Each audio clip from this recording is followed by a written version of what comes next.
আপনাদের সকলকে স্বাগত জানাচ্ছি। আজকে আপনাদের সামনে একটা নিউজ পেপারে নিয়ে আসলাম একটা জিনিস। দেখুন, ভাবলাম আপনাদেরকে এটা জানানো দরকার।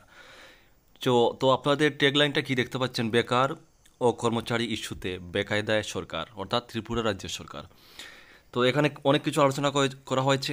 আপনারা লাস্ট অব্দি শুনবেন, আমি পরে পরে আপনাদেরকে শোনাবো। এখানে লেখাটা একটু ঝাপসা, আপনারা কিন্তু এরকম বুঝবেন না, ঠিক আছে? অনেক কিছু আলোচনা করব, লাস্ট অব্দি শুনবেন।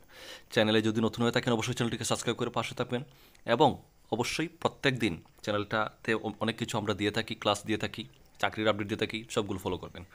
তো আর সময় নষ্ট করলাম না, আজকের দেখুন এখানে কি বলা হয়েছে। বকেয়া ডিএ 25%, 6 বছর বন্ধ নিয়মিতকরণ। অর্থাৎ তারপরে কি বলা হয়েছে দেখো, এটা যেটা পেপারটা দেওয়া হয়েছে 18 জুলাই বের হয়েছে। রাজ্য বেকার ও কর্মচারী ইস্যুতে বেকায়দায় বিজেপি। 2018 সালে বিজেপির ভীষণ ডকুমেন্টে দেওয়া 50,000 বেকারের চাকরি, অর্থাৎ 2018-এর বিজেপি যে ভীষণ ডকুমেন্ট যে দিয়েছিল, প্রতিশ্রুতি দিয়েছিল 50,000 চাকরি দেবে বেকারদের প্রতিশ্রুতি, কিন্তু সেই প্রতিশ্রুতি তারা 6 বছরেও কিন্তু সেটা পূরণ করতে পারেনি বিজেপি সরকার। দেখতে পাচ্ছেন, ডাইরেক্টলি বলা হচ্ছে রাজ্য সরকার যেটা 2018-তে সরকারে আসার পরে বলা হয়েছিল 50,000 চাকরি দেবে, তারা কিন্তু 6 বছর যাওয়ার পরেও তারা কিন্তু সেই প্রতিশ্রুতিটা আজ পর্যন্ত পালন করতে পারেনি, আর আমার মনে হয় না পারবে বলে। উল্টো সরকারি দপ্তরের চাকরির দায়িত্ব দেওয়া হচ্ছে ঠিকাদারি সংস্থাকে। 2018 সালের ভীষণ ডকুমেন্টের প্রতিশ্রুতি থাকা সত্ত্বেও বিজেপি সরকারের 6.5 বছরের একজন অনিয়মিত কর্মচারীকে নিয়মিত করা হয়নি, অথচ বামফ্রন্ট সরকারের সময়ে 10 বছর অনিয়মিত হিসাবে চাকরি করার পর কর্মচারীরা নিয়মিত হতেন। অর্থাৎ আগেকার মানুষরা বিভিন্ন সুবিধা পেয়েছেন, সুযোগ সুবিধা পেয়েছেন। বিভিন্ন কেন্দ্রীয় প্রকল্পে চাকরি করা বিভিন্ন দপ্তরের কর্মচারীরা increment, DA, medical alliance, house rent, CA পেতেন। বছর বছর বেতনও বাড়ানো হতো। বিজেপি সরকার আমলে কার্যত তাও বন্ধ। আন্দোলন ও চাপ সৃষ্টি হলে নামকা ওয়াস্তে বেতন বাড়ানো হচ্ছে, তাও প্রতি বছর নয়, 3 বছর 4 বছর একবার নামকা ওয়াস্তে নামমাত্র বেতন বাড়িয়ে ডাকডুল পেটাচ্ছে বিজেপি সরকার। 2018 সালে ভীষণ ডকুমেন্ট রাজ্য সরকারের সকল শ্রেণীর অনিয়মিত কর্মচারীদের নিয়মিতকরণের প্রতিশ্রুতির সঙ্গে সকল শ্রেণীর কর্মচারীদের কেন্দ্রীয় সরকারের 7ম বেতন কমিশন কার্যকরী করার প্রতিশ্রুতিও ছিল। বাস্তবে বিজেপি সরকার সে পথে হাঁটেনি। দেখতে পাচ্ছেন একদম বিজেপি সরকারের যে কথাগুলো আমি 2টি ভিডিওতেই বলেছিলাম, সবগুলো কিন্তু এই পেপারেও কিন্তু এই সেম কথাগুলো উল্লেখ হয়ে এসেছে।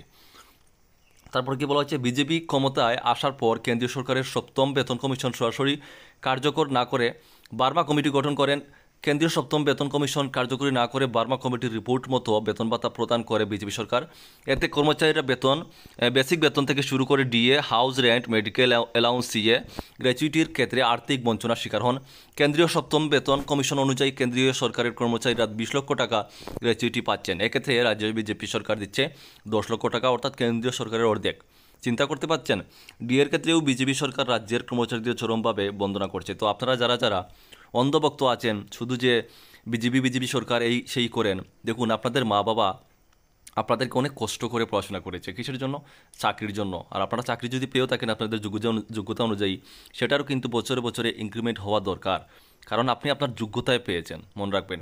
তো অন্ধভক্তের মতো শুধু বিজেপি, শুধু কংগ্রেস, শুধু সিপিএম করলে হবে না, ঠিক আছে?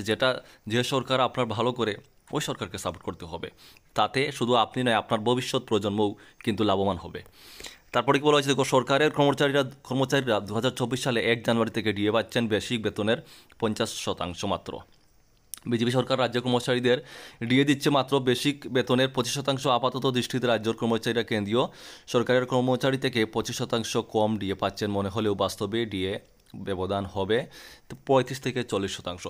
তো বন্ধুরা, ইত্যাদি ইত্যাদিতে অনেকগুলো এখানে ডিটেল আসছে। তারপর 7 পাতায় আর অনেক কিছু আছে, সব কিছু আর আলোচনা করে কোনো লাভ নাই। এগুলো আমি এর আগের 2টি যে ভিডিও দিয়েছি, ওই ভিডিওতে আমি কথা বলেছি অলরেডি। তো আজকে পেপারে দিয়েছি কথাগুলো, তাই ভাবলাম আবারও আপনাদের সামনে কথাগুলো তুলে ধরি। তো কথা হচ্ছে, দেখো, ভিডিও শেষে সামনে আবারও বলছি, পঞ্চায়েত ভোট, এই ভোটটা আপনারা বিশেষ করে বিবেচনা করে ভোটটা দেবেন, তাতে শুধু আপনার যে ভবিষ্যৎ সিকিউর হবে তা না, আপনাদের ভবিষ্যৎ প্রজন্মও সিকিউর হবে, এটা মাথায় রাখবেন। অন্ধভক্তের মতো শুধু কিছু পেয়ে না পেয়ে শুধু ওই এক দলটাকে সাপোর্ট করবেন, এইরকম বোকামি করবেন না, কারণ আপনারা সবাই শিক্ষিত। ঠিক আছে বন্ধুরা, আজকের মতো ভিডিওটা শেষ করছি, দেখা হচ্ছে নেক্সট ভিডিওতে। জয় হিন্দ, জয় ভারত।